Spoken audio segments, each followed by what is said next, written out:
እንኳን ወደ ቻናላችን በሰላም መጣችሁ። በየቀኑ እንተኛለን፣ በምንተኛበት ጊዜ ደግሞ እናልማለን። አንዳንድ ህልሞች ጠዋት ስንነሳ ወዲያውኑ ይረሳሉ። አንዳንዶቹ ግን ቀኑን ሙሉ አልፎም ተርፎም ለተከታታይ ዓመታት በአእምሮአችን ውስጥ እየተመላለሱ ያስጨንቁናል ወይም ደስ ያሰኙናል። ለመሆኑ ህልም ምንድን ነው? የሰው ልጅ የአእምሮ ነጸብራቅ ብቻ ወይንስ ከፈጣሪ ወደኛ የሚመጣ ምስጢራዊ መልእክት? በዚህ ቪዲዮ በዓለማችን ላይ ካሉ ታላላቅና ጥንታዊ መጽሐፍት አንዱ በሆነው በመጽሐፍ ቅዱስ ውስጥ ስለ ህልም የተጻፉ አስገራሚ ምስጢራትን በጥልቀት እንመረምራለን። መጽሐፍ ቅዱስ ስለ ህልም ምን ያስተምራል? እግዚአብሔር በህልም ሰዎችን ያነጋግራል?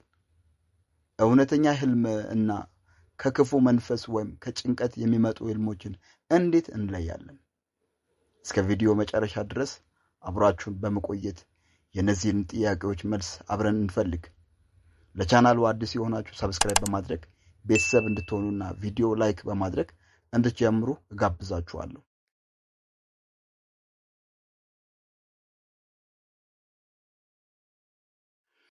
እግዚአብሔር በህልም ይናገራልን? መልሱ አዎ የሚል ነው። መጽሐፍ ቅዱስ እግዚአብሔር ከሰዎች ጋር ከሚግባባባቸው መንገዶች አንዱ ህልም እንደሆነ በግልጽ ያስተምረናል። በትንቢተ ኢዩኤል ምዕራፍ 2 ቁጥር 28 ላይ እንዲህ የሚል ታላቅ ተስፋ እናገኛለን። ከዚህም በኋላ እንዲህ ይሆናል፣ መንፈሴን በሥጋ ለባሽ ሁሉ ላይ አፈሳለሁ፣ ወንዶችና ሴቶች ልጆቻችሁም ትንቢት ይናገራሉ፣ ሽማግሌዎቻችሁም ህልምን ያልማሉ፣ ጎበዞቻችሁም ራእይን ያያሉ። ይህም ጥቅስ የሚያሳየን ህልም ዝም ብሎ የዘፈቀደ የአእምሮ ምስል ሳይሆን ከመንፈስ ቅዱስ መፍሰስ ጋር የተያያዘ መለኮታዊ መገለጫ ሊሆን እንደሚችል ነው። በተጨማሪም በኢዮብ መጽሐፍ ምዕራፍ 33 ቁጥር 14 እስከ 16 ድረስ ያለው ቃል ስለ ህልም ዓላማ በጣም አስገራሚ ነገር ይናገረናል። እግዚአብሔር በአንድ መንገድ በሌላም መንገድ ይናገራል፣ ሰው ግን አያስተውለውም። ሰው በአልጋ ላይ በከባድ እንቅልፍ ሲያሸልብ በሌሊት ራእይ በህልም በዚያን ጊዜ የሰውን ጆሮ ይከፍታል፣ በምክርም ያጸናቸዋል። እነዚህ ጥቅሶች ሶስት ታላላቅ እውነታዎችን ያሳዩናል። አንደኛ፣ እግዚአብሔር ይናገራል። እኛ በንቃት ላይ ሳለን በአካባቢያችን ባሉ ጫጫታዎችና ትኩረትን በሚሰርቁ ነገሮች ምክንያት የእግዚአብሔርን ድምፅ ሳንሰማ ስንቀር እርሱ እኛ በጸጥታ በተኛንበት ሰዓት ጆሮአችንን ይከፍታል። ሁለተኛ፣ ህልም ማስጠንቀቂያ ነው። እግዚአብሔር ሰዎችን ከስህተት መንገድ ለመመለስና ከጥፋት ለመጠበቅ ህልምን እንደ መከላከያ ጋሻ ይጠቀማል። ሶስተኛ፣ ምስጢርን መግለጫ ነው። ለሰው ልጅ በቀን ብርሃን ያልታዩንና የተሸሸጉትን ነገሮችን በሌሊት ይገልጻል።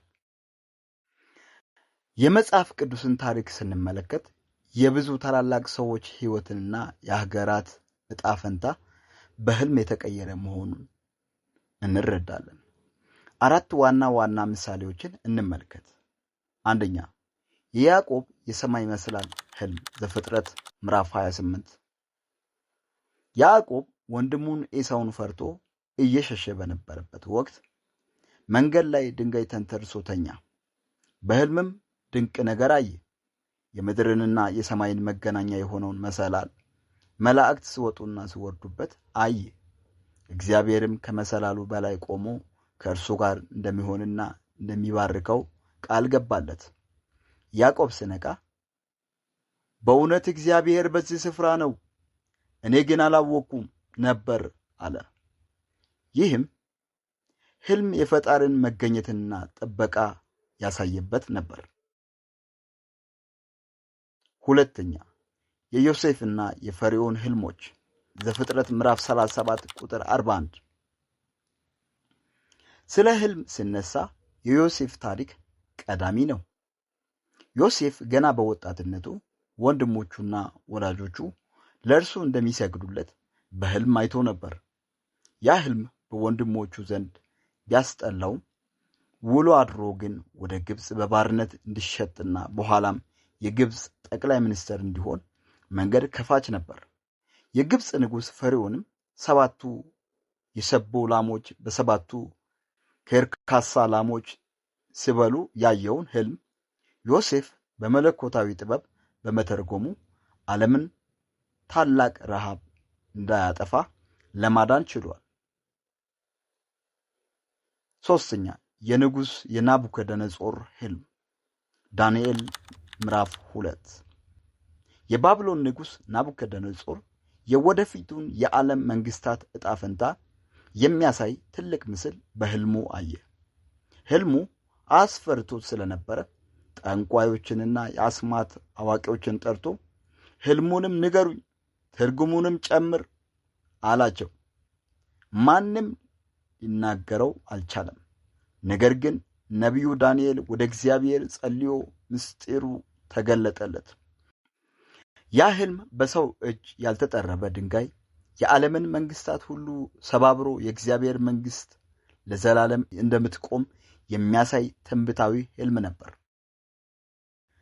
አራተኛ የአዲስ ኪዳን ዮሴፍ ወይም የማርያም እጮኛ ህልም ማቴዎስ ምዕራፍ 1 እና 2 በአዲስ ኪዳንም ህልም ትልቅ ሚና አለው።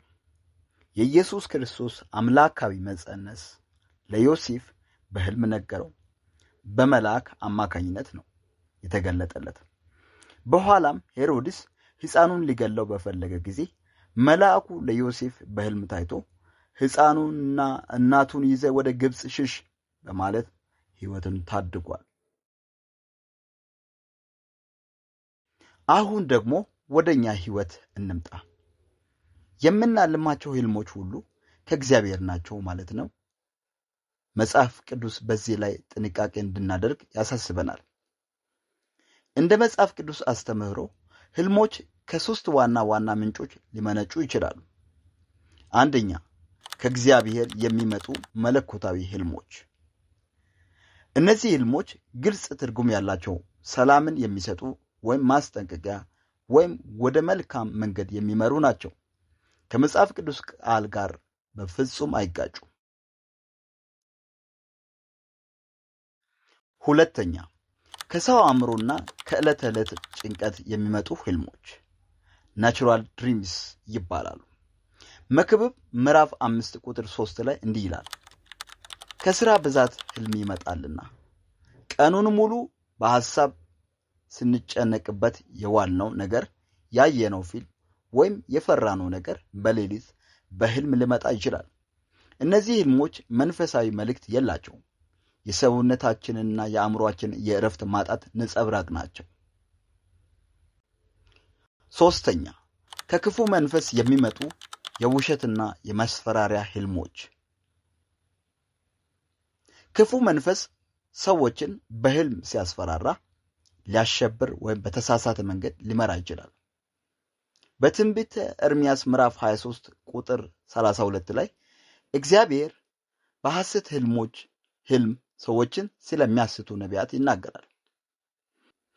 በሐሰተኛ ህልም ትንቢትን የሚናገሩትን ሕዝቤንም በውሸታቸውና በቅዠታቸው የሚያሳስቱን እኔ እቃወማቸዋለሁ። እንዴት እንለያለን? አንድ ህልም ከእግዚአብሔር መሆኑን የምናውቀው እንዴት ነው? አንደኛ በፍሬው። የፈጣሪ ህልም ፍርሃትንና ግራ መጋባትን አይፈጥርም። ይልቁንም ንስሐን፣ ሰላምን እና መስተካከልን ያመጣል። ሁለተኛ ከቃሉ ጋር ማስተያየት። አንድ ህልም ከመጽሐፍ ቅዱስ እውነት ጋር የሚጋጭ ከሆነ ፍጹም ከእግዚአብሔር ሊሆን አይችልም። የተወደዳችሁ ተመልካቾች፣ መጽሐፍ ቅዱስ ስለ ህልም የሚነግረን እውነት እግዚአብሔር ዛሬም ሕያው እንደሆነና ሰዎችን በተለያዩ መንገዶች እንደሚያነጋግር ነው። ነገር ግን በህልም ብቻ መመራት የለብንም።